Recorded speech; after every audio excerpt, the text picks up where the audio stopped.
Investigators thought they knew everything Ted Bundy did. They were wrong. For 40 years, her case had been called a mystery. A teenage girl, found in a ditch off a highway in the mid-1970s. No witnesses. No suspects. No closure. For 40 years, her family was told the same thing. We're still looking. Then, we may never know. Then, silence. In April 2026, the phone rang again. A cold case investigator said they finally had an answer. It wasn't the answer anyone expected. It was Ted Bundy. This is the story of the murder that was always sitting there. The girl whose case was always open. And the DNA test, 50 years later, that finally gave her a name, next to the name of the man who killed her. Ted Bundy is one of the most studied serial killers in American history. He was executed in Florida in January 1989. Before his death, he confessed to 30 murders across 7 states. Washington, Oregon, Utah, Colorado, Idaho, Florida, and one in Vermont when he was a teenager. But investigators always believed the real number was higher. Bundy himself hinted at it. In his final interviews, he told detectives, "There are some that nobody knows about. There are some I won't talk about." He took names with him when he died. For decades, investigators combed through his known movements. Every city he passed through. Every girlfriend who remembered a strange night. Every highway stop that lined up with a missing persons report. There were dozens of cases that fit. But, fit wasn't enough. Courts needed evidence. And Bundy had been careful.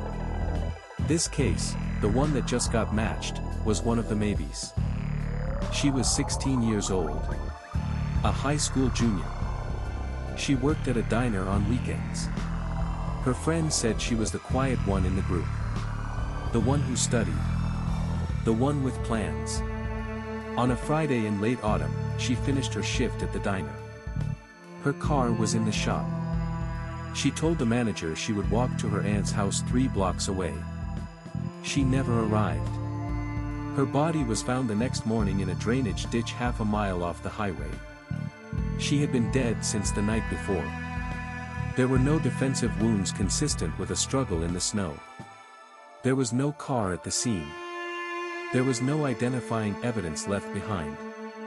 Just her. In the cold. Alone. At the time, investigators canvassed every gas station in a 50-mile radius. They interviewed every trucker who had passed through that night. They looked at 2 local suspects, men who knew her from the diner. One had an alibi. The other didn't, but there was no physical evidence linking him to the crime. The case sat for decades.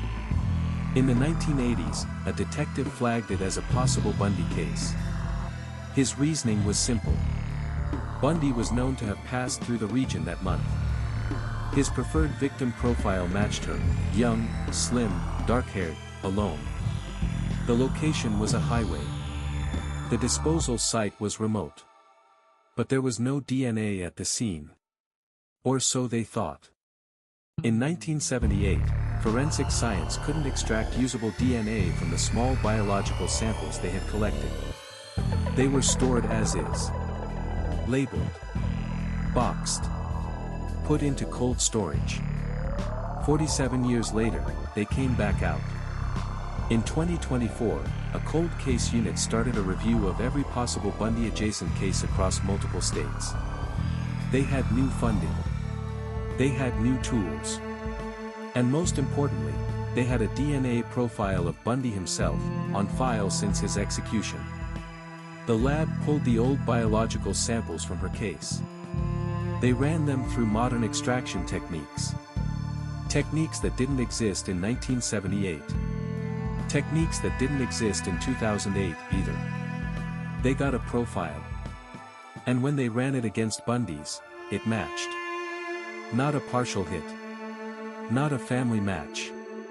A direct, individual, 1 in several billion match. Ted Bundy had been there. In that snow. On that highway. With her. In April 2026, investigators drove to the small town where her older sister still lived. Her parents had both passed away. Her best friend from high school had moved out of state. But her older sister, 71 years old now, was still there. Still waiting. The investigator sat at her kitchen table. He told her gently. He said they knew who had killed her sister. He said the evidence was final. He said the man was Ted Bundy. He said Bundy had been dead for 37 years. She didn't cry. She didn't gasp. She didn't ask questions. She just nodded. After a long moment, she said, "I always thought it was someone important. Someone we should have heard of. Because nobody local would have been careful enough to hide it for this long." Then she said, "Can I see the report?" He handed her the file. She read it at the kitchen table in silence. She asked one question. Did she know him? The investigator said no. The answer was almost certainly no. Bundy had a pattern. He used charm. He used injuries. He used false identities. He picked strangers in moments of vulnerability. Her sister nodded again. She said her sister had been walking to her aunt's house. She said it was cold that night. She said a man in a car would have looked like help. That's how Bundy worked. He was the help you thought had arrived. Here's what this case means. For investigators, it confirms something they always suspected, that Bundy's confession list was incomplete.